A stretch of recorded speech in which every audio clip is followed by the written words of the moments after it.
Bonjour à tous, bienvenue dans l'interview. Notre invité ce midi est Vincent De Wolf. Bonjour. Bonjour. Bourgmestre d'Etterbeek, chef de groupe au Parlement régional pour le mouvement réformateur et surtout tête de liste aux prochaines élections régionales. La NVA est un parti non grata? Mais écoutez, moi je suis très heureux des déclarations de Didier Reynders et de Charles Michel ce matin. C'était au mois de septembre que sur les antennes de Matin Première, j'avais inventé le mot bruxellicide pour la NVA. C'était le 6 février quand on a fait notre congrès, vous y étiez au Diamond Center à Schaerbeek, et que j'avais clairement, président du congrès, pris la parole devant les militants en disant « on ne donne pas des allumettes à un pyromane ». Les gens s'étaient levés, avaient applaudi, il y a eu un accord unanime pour dire qu'on ne rentrait pas au gouvernement à Bruxelles avec la NVA. Ben, voilà, Didier a rejoint ses paroles de manière très claire ce matin dans différents quotidiens, donc il n'y a qu'une seule voix au MR. Et le rempart, excusez-moi de le dire, mais de mon point de vue, de la NVA sur Bruxelles, c'est le MR et sa tête de liste. Ouais.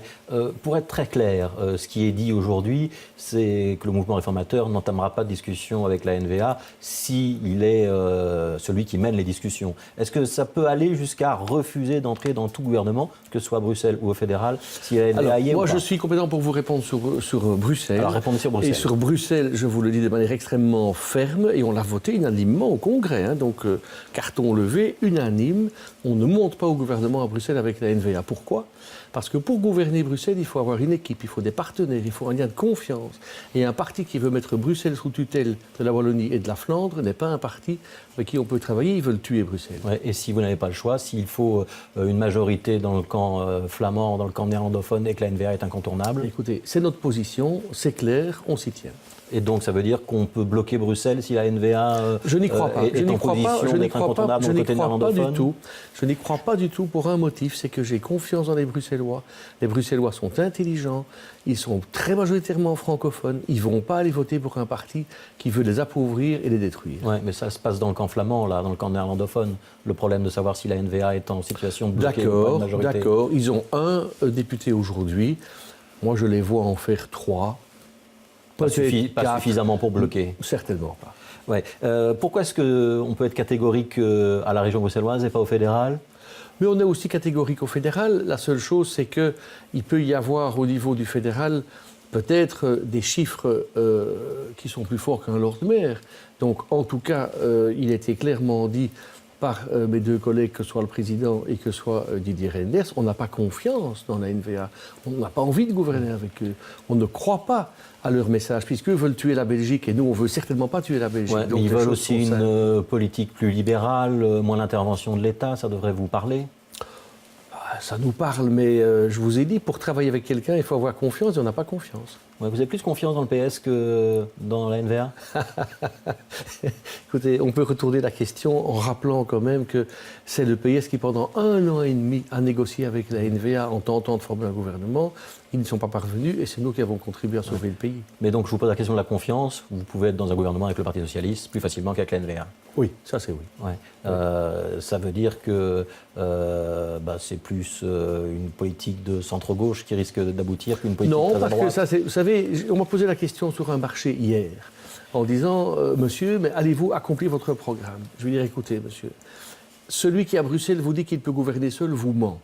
Nous serons, je pense, le premier parti, je l'espère, à Bruxelles. J'espère que nous pourrons peser tout notre poids. Et j'espère qu'on pourra teinter de bleu la politique à Bruxelles, et c'est urgent, et c'est besoin pour parler bruxellois.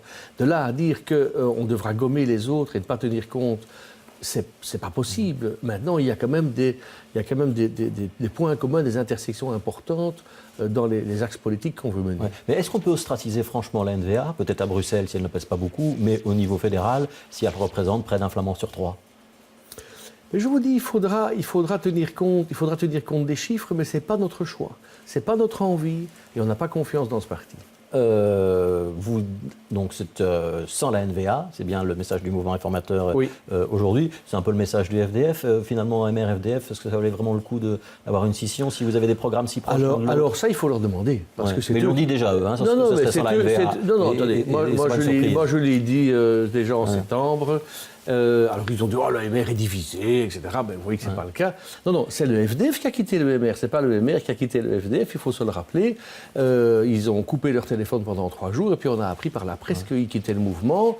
Ils ont appliqué la politique courage-fouillon quand il fallait défendre les Aujourd'hui, vous ne Bruxellois. faites pas le constat que finalement vous êtes tellement proches que vous vous piquez des candidats les uns les autres et que les programmes sont assez semblables? Non, écoutez, moi j'étais de ceux au parti, dans la coupole du parti, à avoir dit, quand ils nous ont quittés, on sera plus fort demain sans eux. Et jusqu'à présent, j'ai raison, puisque nous faisons aujourd'hui un nombre de sièges qui est largement supérieur au passé, parce que notre discours est clair. Dans les sondages, hein. Dans les sondages, oui, bien sûr, ça vous avez raison. Mais les sondages se poursuivent pendant un certain temps. J'espère qu'ils sont conformes à la réalité. Et en tout cas, nous, on a maintenant un message qui est clair, qui est précis et qui est dans une ligne tout à fait simple. Non, il y a une exclusive contre la NVA, mais il n'y a pas d'exclusive contre les FDF. Il y a d'exclusifs contre personne, sauf contre la NVA. Alors, on est bientôt au 1er mai. C'est vrai.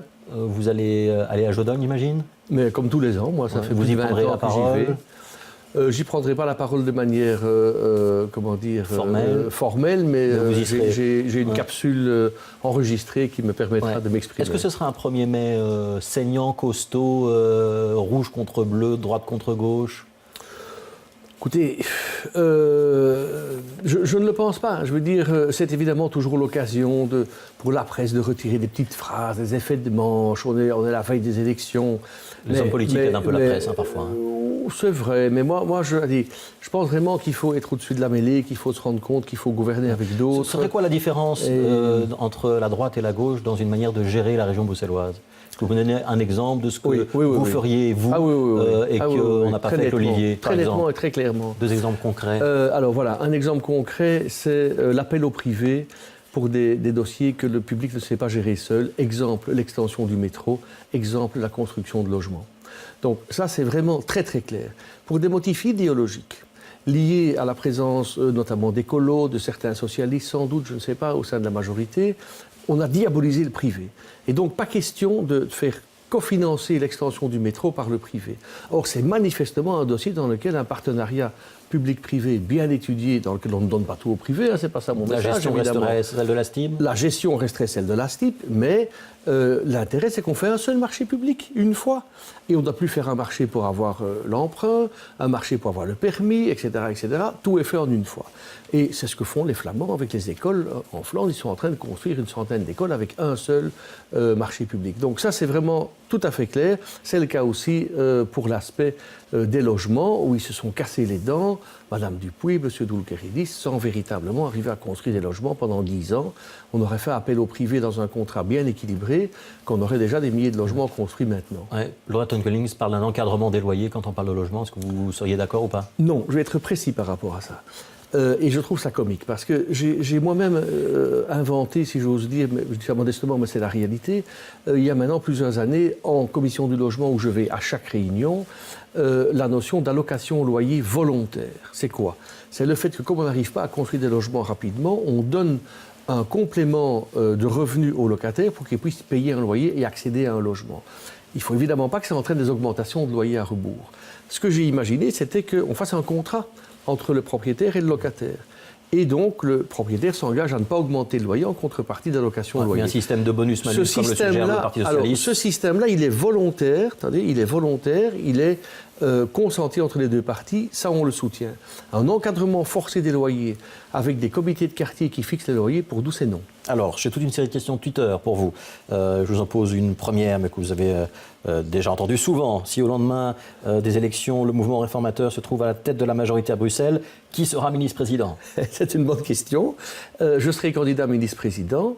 C'est une candidature naturelle étant en tête de la liste régionale. Il faut d'abord avoir fait le meilleur score en termes de sièges. Il faut ensuite avoir des partenaires qui sont prêts à vous accueillir. Et je pense bien m'entendre avec les partenaires possibles. Et enfin, il faut que le président du parti, qui est Charles Michel, désigne le ministre-président. Ouais. Et je respecterai sa décision, quelle qu'elle soit. Et s'il désigne Didier Reynders, ce serait une déception? Écoutez, quand on est candidat, on préfère toujours être désigné. Mais je l'ai dit, je n'aurai pas d'état d'âme ou d'humeur par rapport à ça.